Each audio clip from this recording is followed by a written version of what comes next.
Inamayan ni Eric kami ang pagpasiling sa sarong dakulang mall sa syudad ng Legazpi kasabagong aga. Nagbabaka sakali kaya siya na makakuha ng trabaho sa job fair kan Department of Labor and Employment o DOLE Bicol. Istorya niya dain niya natapos ang sayang pagklase. Alagad pursigido da siyang magkaigo ng trabaho kaya tsatsagaan niya daan anggad ang pagpila digdi. Kasabay ka ini balon nyaman dan positibong mindset na mauli siyang may trabaho na. I know na hindi naman po talaga lahat ng companies is bumabase sa kung ano yung tinapos mo sa pag-aaral. Nasa perseverance mo naman po yun and kung ano din yung skills na kaya mo para makapasok ka sa job na yun.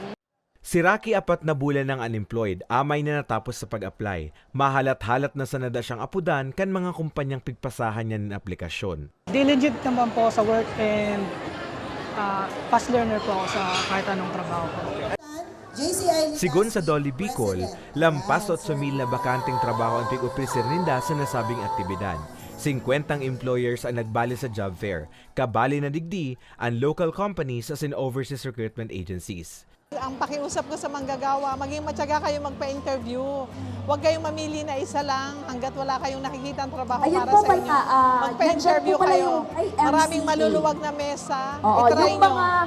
Ang nasabing job fair parte kan Labor Day celebration kan DOLE Bicol. Kasabay kan selebrasyon, pigpagirumduman ni Kampita ang derechos kan lambang obrero asin mga benepisyong dapat itaokan sa indang employer. Kung may mga usapin kayo, pwede pong makatulong ang DOLE.